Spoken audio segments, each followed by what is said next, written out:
I think ये 20 साल की जर्नी है मेरी।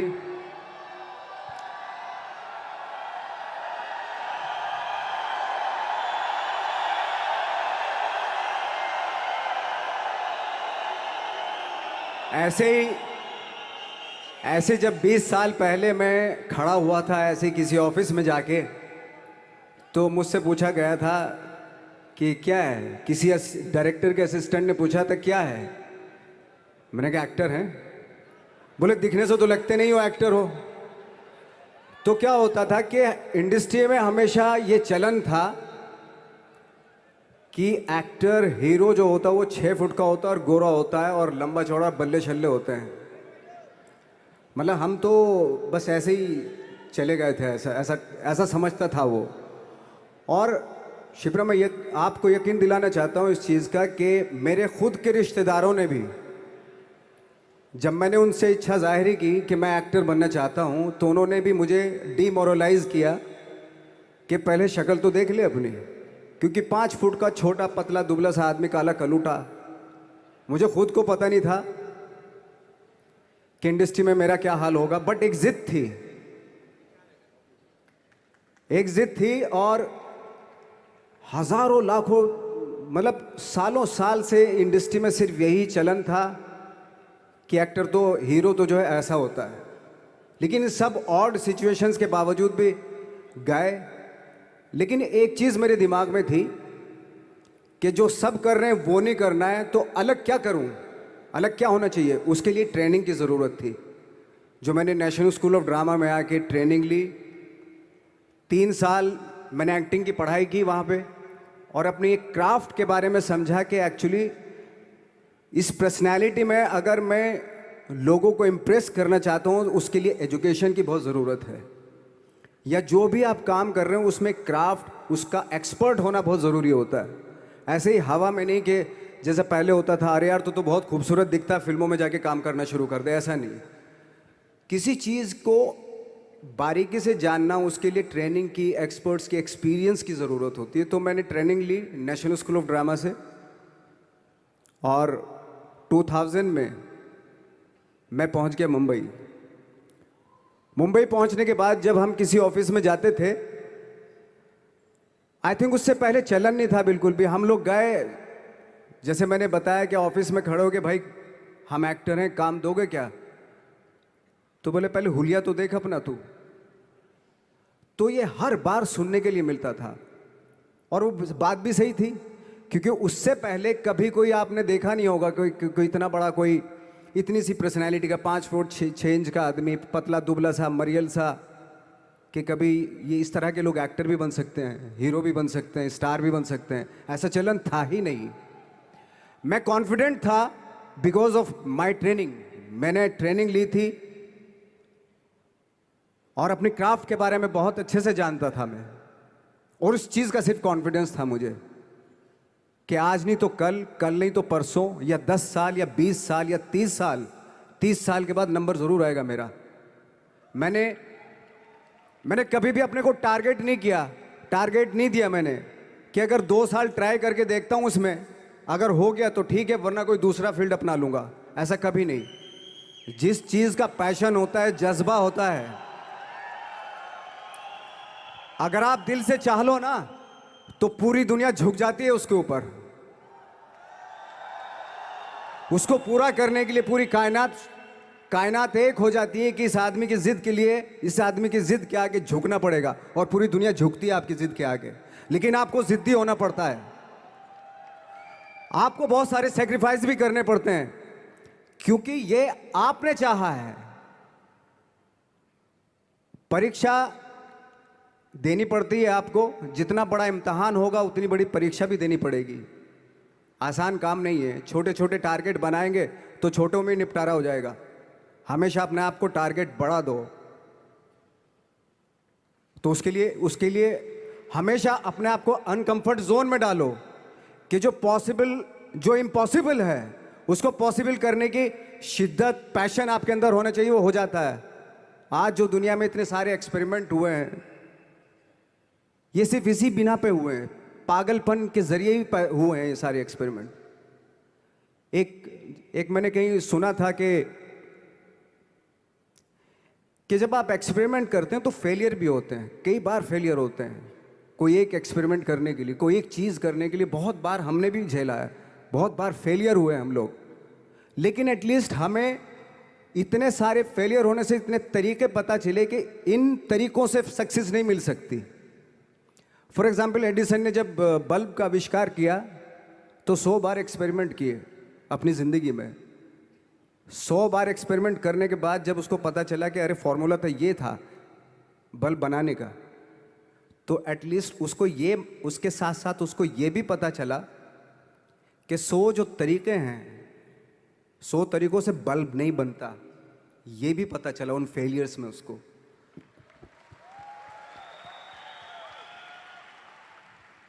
जब हम लोग मुंबई आए तो हमें मालूम था हमारे पास पर्सनैलिटी नहीं है, हमारे पास बैक नहीं है, या हमारे फादर दादा परदादा तो फिल्म इंडस्ट्री में है नहीं, हम ही हैं, तो हमें क्या करना चाहिए। इसलिए लोगों के बीच में घुसे रहते थे, आम लोगों के बीच में घुसे रहते थे, उनका एक्सपीरियंस सुनते थे, उनको ऑब्जर्व करते थे। तो आई थिंक मेरे पास 15 साल तक, 10-12 साल तक कोई काम नहीं था। जैसे आपने बताया कि बहुत ही 10-10 सेकंड के रोल करके घर में आके बैठ जाता, पूरे साल खाली बैठे रहते थे हम लोग। लेकिन एक चीज़ थी कि लोगों के बीच में रहते थे। लोगों के बीच में रहने से ये एहसास हुआ हमें कि तरह तरह के लोग हैं, लेकिन हमारी इंडस्ट्री में सिर्फ एक ही तरह की एक्टिंग होती है। हजारों करोड़ों लोग हैं इस दुनिया में, लेकिन एक्टिंग सिर्फ एक ही तरीके से होती है हमारे यहाँ। तो मुझे लगा यार, ये मैं तो ट्रेन भी हूँ, मुझसे अपनी आर्ट भी आती है, और हजारों लोगों को मैं ऑब्जर्व भी कर रहा हूँ, तो ये तो सबसे अच्छा सूत्र है। ये इससे तो मैं बहुत कुछ कर जाऊँगा। तो जब ये सूत्र पता चला मुझे कि अब मैं ये जो हजारों लोगों को मैंने ऑब्जर्व किया है, अब जब भी मुझे कोई रोल मिलेगा उन्हीं में से वो एक इंसान होगा। उसी में वो ठाकरे, बाला साहब ठाकरे होंगे, उसी में मंटो होगा, उसी में गणेश गायतोंडे होगा, उसी में फैजल खान होगा, उसी में माजूमदार साहब होंगे। तो इस तरह के, ये कब हुआ? जब हमने लोगों को ऑब्जर्व करना शुरू किया, लोगों के बीच में रहे। मैं 15 साल के बाद जो मेरी लाइफ थी, जिसमें खाने तक को नहीं मिलता था, अब फॉर्चुनेट अपने आप को समझने लगा था कि थैंक गॉड कि मुझे ऐसे ऐसे लोगों के बीच में मुझे रहने का मौका मिला। तो कभी भी, आई थिंक मुझे लगता है कि कभी भी जब आप स्ट्रगल कर रहे होते हैं ना, वो एक मौका होता है आपके पास, वो एक चांस होता है आपके पास कि कैसे उसमें आप अपना ऑब्जर्वेशन, एक्सपीरियंस, जब आपको काम मिलेगा वो उसमें लगाएंगे आप। तो मेरी लाइफ बहुत ही, आज जब मैं सोचता हूँ कि यार ये तो बहुत ही अच्छा हुआ था, जो 15, 10, 12 साल मैंने बिना काम के गुजारे, जो लोगों के बीच में रहा था मैं, आज वो काम आ रहा है मेरे। जहाँ ज़रा सा कोई कैरेक्टर मिलता है तो आदमी इसलिए कनेक्ट करता है उनसे कि उनको लगता है कि यार ये तो मेरे पड़ोस का ही, आसपास का ही ये बंदा है। मैंने देखे हैं इस तरह के लोग। आई थिंक यही हमारी सबसे बड़ी जीत है एज एन एक्टर।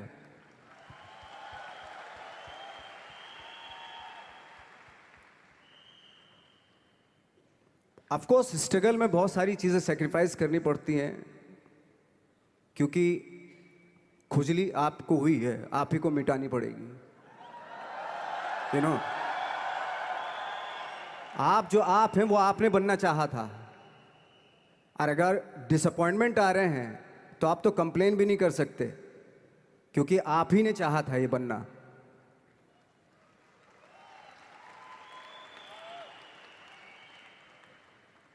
तो बस यही था कि 10-12 साल तक मैंने सोचा था, 10-12 साल जब स्ट्रगल हो गए तो मेरे बहुत ज़्यादा वो भी हुआ कि यार छोड़ के चले जाते हैं, कुछ काम मिल नहीं रहा है, क्या हो रहा है, कुछ पता नहीं, आई डोंट नो मिल पाएगा या नहीं मिल पाएगा। फिर ये होता था कि नहीं, मेरी मदर जो है ना, एक लेटर लिखती थी मुझे हमेशा। तब मोबाइल नहीं आए थे, पेजर आए थे, तो पेजर यहाँ पे लगा के चलते थे हम लोग।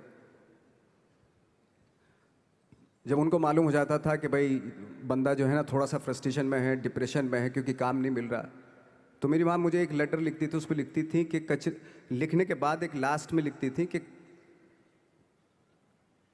12 साल में कचरे के दिन भी बदलते हैं, तू तो इंसान है, तेरा दिन भी बदलेगा। तो उन सब चीज़ों को देख के कोई एक शेर, कोई एक कोटेशन, कोई इस तरह की जो मोटिवेट करती हैं जो लाइंस आपको, उनका रहना, उन पे बिलीव करना बहुत ज़रूरी होता है, क्योंकि वही चीज़ आपको मोटिवेट करती हैं आगे बढ़ाने के लिए। और जब ख़राब वक्त होता है आपको, वो लाइंस, वो पोएम्स, वो सारी चीज़ें आपको संबल देती हैं, मजबूती देती हैं, ताकत देती हैं। और मैं जिस गांव से आया था, डिस्ट्रिक्ट मुजफ्फरनगर के एक छोटा सा गांव था बुढ़ाना, जब हमने शुरुआत की थी वहाँ पे, जब मैं था वहाँ पे लाइट भी नहीं थी। 1 घंटे के लिए रात में कभी आ गई, या 1 महीने के बाद हल्का सा मुंह दिखा के चली गई, इस तरह की लाइट इस तरह होती थी। वही लैंप में पढ़ना स्टार्ट किया, लैंप। तो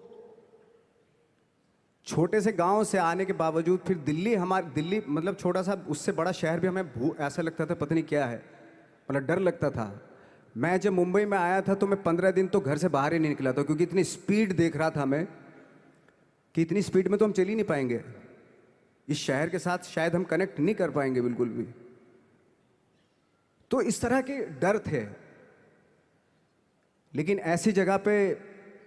ऐसी जगह पे आ गए थे कि अब जाना भी मुश्किल था, तो मतलब वापस नहीं जा सकते थे। वापस इसलिए नहीं जा सकते थे कि बहुत सारे डर थे। वापस अगर चले गए तो थिएटर के जो मेरे दोस्त थे वो बोलते, क्यों भाई वापस आ गए तुम भी, जैसे बहुत सारे लोग वापस आ रहे थे तुम भी वापस आ गए, चलो लग जाओ ठीक है। गांव में इसलिए नहीं जाता था अपने कि जो पहले ही बोलते थे वो लोग कि शक्ल तो देख ले, फिर हार के उनके सामने चला गया तो क्या बोलेंगे वो तो वही बोलेंगे कि हमने तो पहले मना किया था कि मत जाओ, क्या सूरज शक्ल थोड़ा ही थी तुम्हारी स्टार बनने की, एक्टर बनने की।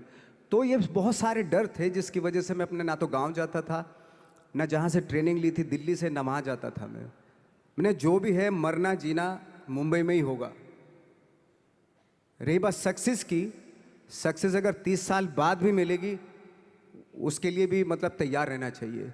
सक्सेस की कोई डेट नहीं होती, कोई तारीख नहीं होती, कोई टारगेट नहीं होता कि इतने ही दिनों में मिल जाएगी।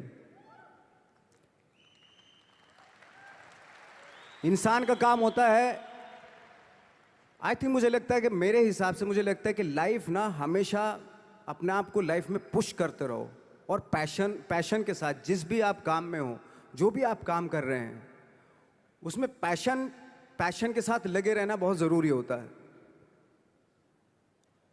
क्योंकि पैशन से क्या होता है, जिस भी आप फील्ड में होते हैं उसकी डिटेलिंग्स मिलनी शुरू होती है।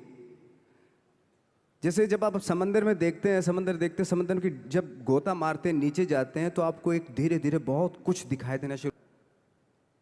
ऐसी आपका भी फील्ड है, कोई भी हर फील्ड ऐसा ही होता है, उसमें असीम संभावनाएं होती हैं, इतनी पॉसिबिलिटीज होती हैं कि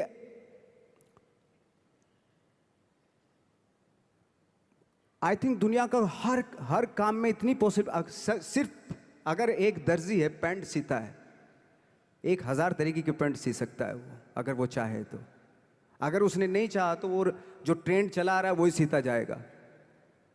लेकिन अगर उसने चाह लिया कि मैं ऐसा कुछ करता हूँ, तो 1000 तरीके की पैंट उसी में 1000 तरीके की सी देगा वो पैंट। ऐसे हर फील्ड में पॉसिबिलिटीज़ बहुत होती हैं, और एक परफेक्शन होता है। फॉर एग्जाम्पल जैसे हम लोगों ने ट्रेनिंग इसलिए ली कि परफेक्शन आ जाए अपने काम में।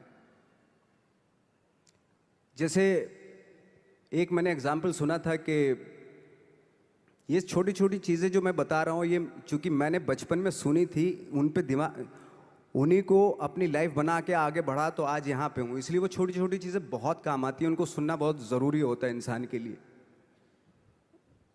बताते हैं कि एक बहुत बड़े, पता नहीं ये सच है झूठ है, मुझे नहीं इतना ज़्यादा नहीं मालूम, बट कोई बहुत बड़े इंसान हुए, लेकिन वो पहले मोची थे, जूता सीते थे। लेकिन जूता जहाँ से सीते थे ना, वहाँ से कभी फटता नहीं था वो, भले दूसरी जगह से फट जाए लेकिन वहाँ से नहीं फटता था, क्योंकि उसका पैशन था जूता सीना। काम भले ही वो है वो, लेकिन उस काम में भी उनका उनका पैशन है। तो इसी वजह से वो इतने पॉपुलर होते चले गए कि यार जूता फट गया लेकिन सिलवाना वहीं जाके है, क्योंकि वहाँ अगर उन्होंने सी दिया वहाँ पे, जिंदगी भर वहाँ से जूता नहीं फटेगा।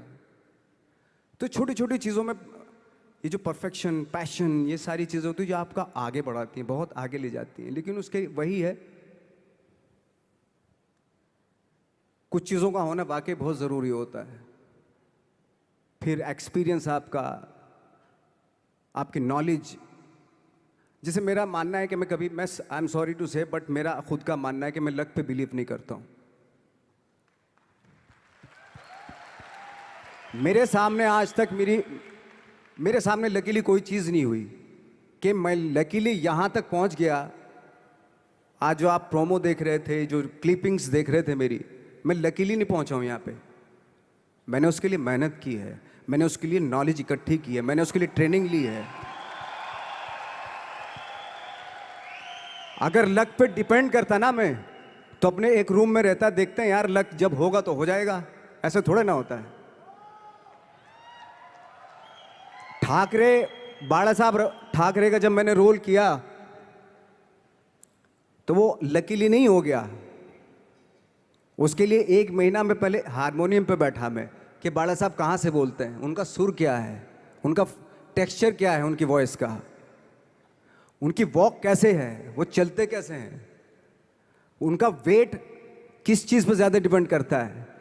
हर आदमी का जो वेट होता है, किसी का थाइस पे होता है, किसी का फुट पे होता है, किसी का बट पे होता है वेट, किसी का कमर पे होता है। हर आदमी का एक वेट शिफ्ट करने का एक अलग तरीका होता है। तो हम लोग इतनी डिटेल में जाते थे कि बाड़ा साहब किन चीज़ों पे वेट कर रख के चलते हैं, ऐसे चलते हैं, कोई या तो ऐसे चलते हैं या ऐसे चलते हैं, ये इस तरह की बहुत सारी डिटेल होती हैं। जब आप जाते हैं तो बहुत सारी चीज़ें पता चलते हैं। मेरे सामने इतने चैलेंज थे जब मैं बाड़ा साहब का रोल कर रहा था, तो वो मिमिक्री भी नहीं होनी चाहिए, कॉपी भी ना हो। जैसे अमूमन अक्सर होता है जब हमारे यहाँ बायोग्राफी की जाती है तो हम कॉपी कर देते हैं उसकी। कॉपी करना मतलब अगर हम किसी की कॉपी कर रहे हैं या मिमिक्री कर रहे हैं तो वो वीकनेस समझी जाती है कि आप वीक एक्टर हो। और ये बात मुझे बहुत पहले समझ में आ गई थी जब मैं ट्रेनिंग ले रहा था। मैं ट्रेनिंग के फ़ायदे बता रहा हूँ आपको। जब मैं ट्रेनिंग ले रहा था ये हमें तभी समझ में आ गया था। और प्रिपरेशन के वक्त, बाला साहब की प्रिपरेशन के टाइम पे, कि मैंने कि इसकी मिमिक्री नहीं होनी, बाला साहब की मिमिक्री नहीं होनी चाहिए, ना कॉपी होनी चाहिए, और लगना भी चाहिए कि बाला साहब ठाकरे हैं।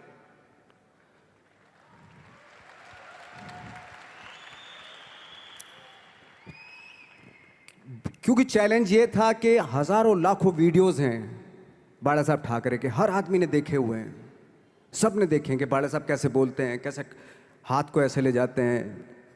एक बार ये हुआ था कि मैं जब इसकी शूटिंग कर रहा था, ठाकरे मूवी की शूटिंग कर रहा था मैं, तो उद्धव साहब ठाकरे जो है वहाँ पे आ गए थे, वैनिटी में बैठे थे मेरे सामने। तो मेरा हाथ ऐसे था, इट्स लाइक दैट। तो बोले आपने हाथ ये ऐसे क्यों रखा हुआ है? मैंने उनका हमेशा ऐसे ही रहता था हाथ तो, और यही वो क्या होता था, वो सिगार पीते थे और सिगार ऐसे पिया जाता है कुछ ऐसे, और इसलिए उनका हाथ हमेशा नॉर्मली भी रहता था तो ऐसे रहता था। और यहीं से जब स्पीच देते थे यहीं से ये जाता था, जो उनका सिग्नेचर वो जेस्चर था। तो वो शॉक्ड हो गए कि इतनी डिटेलिंग आपने ली है। तो जब फिल्म देखी उन्होंने, तो फिल्म देखने के बाद उनको रियलाइज़ हुआ कि वाकई बहुत स्टडी की है नवाज ने उनके बाड़ा साहब के ऊपर। तो मुझे खुशी हुई थी कि थैंक गॉड कि ये सारा किस लिए हो रहा है, पैशन की वजह से हो रहा है। एक पैशन है, उसके बाद आपका एक्सपीरियंस है, आपकी नॉलेज है, आपकी ट्रेनिंग है, उससे ये सारी चीज़ें निकलती हैं। लाइक मंटो, ये जितने भी कैरेक्टर्स हुए वो सब हवा में नहीं हुए या लकीली नहीं हो गए। उनके लिए बाकायदा बहुत छोटी छोटी मेहनत की, छोटी छोटी डिटेल इकट्ठी की गई, स्कोर बनाया उसका, उन डिटेल्स का, तब जाके वो कैरेक्टर जो आप देखते हैं वो एक अलग इंसान दिखता है। वो मैंने कभी भी हीरोइज्म या इन सब चीज़ों पे बिलीव नहीं किया। जब आज मुझे बोलते हैं कि तुम तो स्टार हो, मैं सच आज भी मुझे यकीन नहीं होता कि मैं स्टार हूँ। मुझे लगता है कि मैं एक्टर ही हूँ, और मैं आज भी ढूंढने की कोशिश कर रहा हूँ, नई नई डिटेल्स ढूंढने की कोशिश कर रहा हूँ कैरेक्टर्स की। स्टार्स का क्या होता है कि जब स्टार होता है एक जैसा होता है और 30-40 साल तक एक जैसा करता चला जाता है वो। मुझे वो नहीं बनना। अगर मैं ये करूं तो शायद दूसरे दिन ही बोर हो जाऊंगा मैं। मुझे हर रोज नए कैरेक्टर ढूंढने हैं।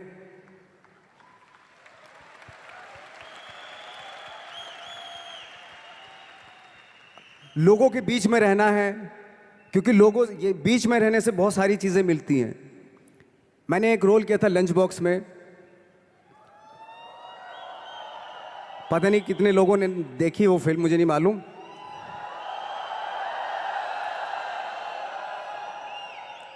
उसका कोइंसिडेंट ऐसा हुआ कि मेरा जो दोस्त था, जो मेरे रूम पार्टनर स्ट्रगल के टाइम पे मेरे साथ रहता था, तो मैंने उसी की डिटेल मार दी उसमें फिल्म में। जब पिक्चर रिलीज हुई तो उसने देखी, उसको लगा अरे ये तो मैं हूं। अब वो भी एक्टर था।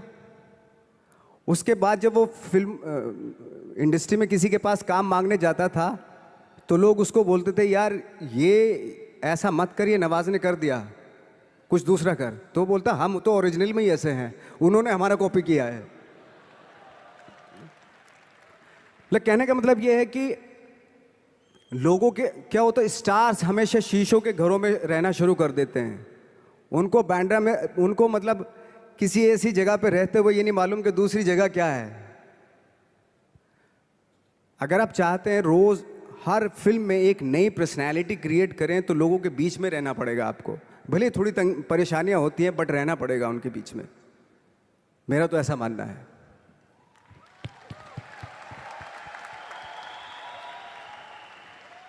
नवाज, आप बहुत छोटे से शहर से हैं, डिस्ट्रिक्ट मुजफ्फरनगर।